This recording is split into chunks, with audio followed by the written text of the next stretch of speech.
Welcome to Creators Corner, a Charlevoix Circle of Arts YouTube series where we highlight a new Michigan-based artist every second Monday of the month. Hello, I am Ebony Amber, and welcome to Creators Corner here at Charlevoix Circle of Arts Gallery. Today, our very special guest is Lori Bolt. Thank you for joining us today. Thank you for having me. Of course, it's my pleasure. And Lori is a fabric artist, painter, and also creates graphic images using a hand-pulled printing press. She has also taught many summer art camp classes here at the Circle. You can also find her work here during the holiday market. So Lori, Yes. coming from such a creative family, as your parents being Sue and Russ Bolt, I wonder, were you destined to be creative? I tried to fight it for a while, but it was something that I just had to work with my hands all the time. Yeah. It was just something I had to do. And it sounds like your mom put stuff in front of you like clay and said, Absolutely, to it, kid. Absolutely. Yeah, so that's sort of there was always art supplies around and stuff. Yeah. And so can you explain to us what a printing pulled press is, or what that is? Well, it's a press where I do monotypes, and those are one off, and I paint on a plexiglass sheet and then put them through the press. And then because they're one off, they're not like a serigraph that's repeated, I can go back in and draw and paint on them. So each one is individual, which is kind of nice because they're fast and you can go and do whatever you want with them, really. Yeah, and how did you get into that? How did I get into that? I just started playing around with the press when I was in art school. I had to do, since I was a fabric designer, my degree was in textile design. Okay. We did a lot of repetitive silkscreen, and then I took a printmaking class where we learned a lot of different printmaking processes. So I like the monotypes because they're fast. They're really fast and immediate. Like silkscreen's pretty immediate too, but you do have to, set up the screen and all that kind of stuff. With the monotypes, you just paint direct and it's just run it through the press. And what made you want to get into textile design? I always have just a love for pattern and pattern design, quilts and things like that. And I sewed a lot when I was younger. So, okay, yeah. Cool. So you made garments and stuff? Right. Well, and quilts. I did a lot of quilts. And then just surface design on fabric.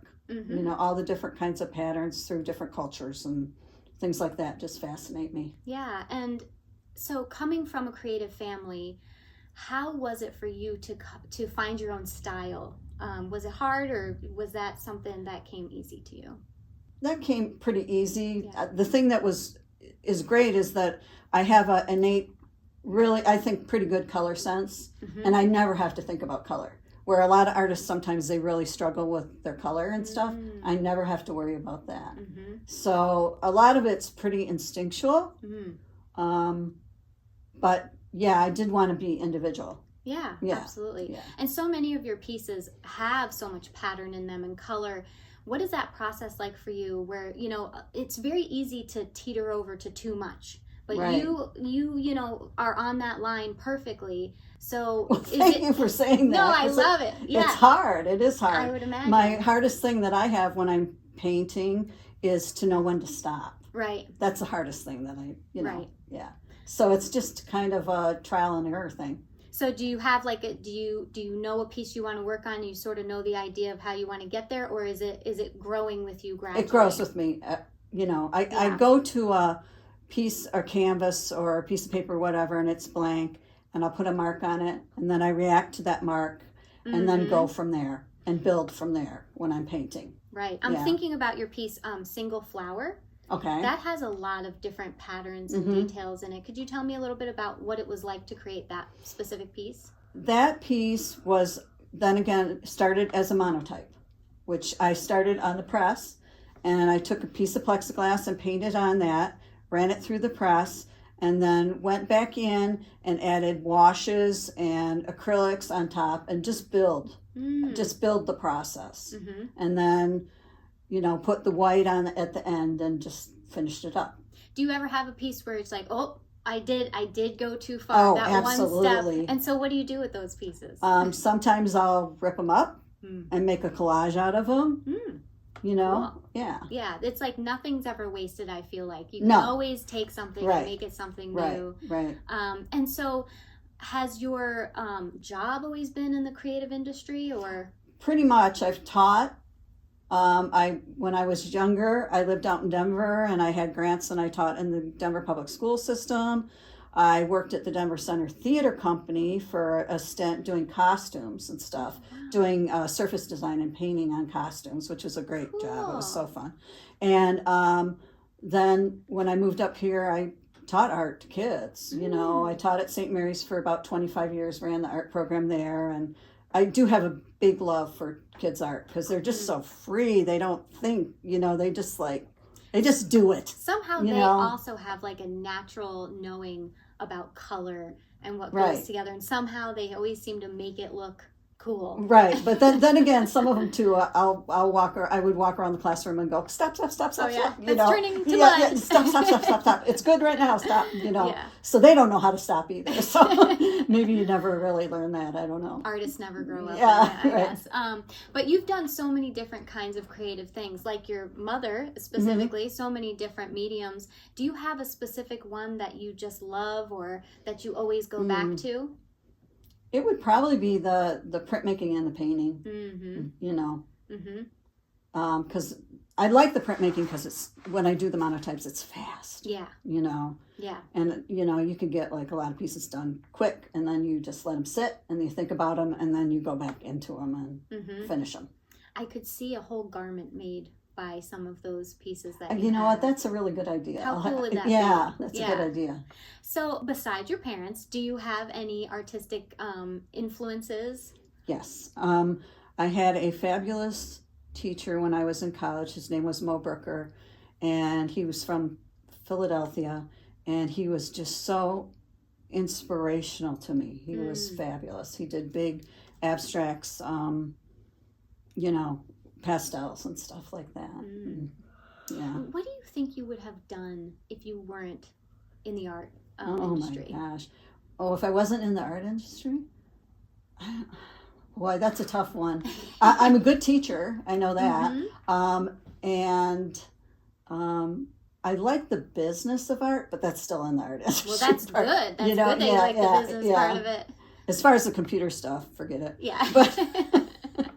But the business part is something that a lot of artists struggle with, so it's really good that you have that type of mindset. I like that part of it. Yeah. Yeah. Cool. Well, maybe you would have managed artists. Yeah, maybe a gallery or something, I don't know. And in that same vein of thought, what do you like to do when you're not creating something? Oh my gosh, this is a question my son tells me all the time. He says, Mom, you need to get a hobby.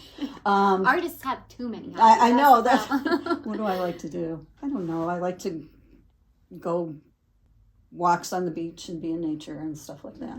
Yeah. So you have so many different mediums in which you can draw inspiration because you do so many different things, but do you ever get a block? Do you ever sure. Yeah, and then what do you do when you get a block? I'll go and look at books, or I'll watch videos on different artists. Like I was saying today, that I just saw this one video on de Kooning, who I was never really a huge fan, but I saw some of his earlier works, and wow, they were really great. You know? Yeah. So I'll do that. I'll go look at different textile designs and patterns and stuff, and do research, and go on YouTube or, you know, on the internet, and, you know, look for different things that might spark my interest. Yeah. You know? Is there anything you haven't done yet that you're looking forward to do? There's always stuff to do. Yeah. I would like to maybe build some more sculpture with my husband. My husband has a degree in sculpture. And I'd like to be able to do some collaborative pieces with him. That would be so cool. You know, maybe using some ceramic pieces, and, you know, I have some ideas floating around. A mixed media type of. Yeah. That would be really cool. Yeah. Well, I look forward to seeing that. Yeah, me too. And this has been lovely. I have been a fan for a long time, and so it's great to finally meet you. And if anybody has any more questions for Lori, you can check her description box down below and connect with her that way. Thank you. Bye. Bye. Thank you. Thank you. Thanks again for watching Charlevoix Circle of Arts Creators Corner. Be sure to like and subscribe to our channel and hit the bell down below to be notified of our next video premiere. These are 2 easy ways to show Michigan artists just how much we appreciate their contribution to our beautiful state.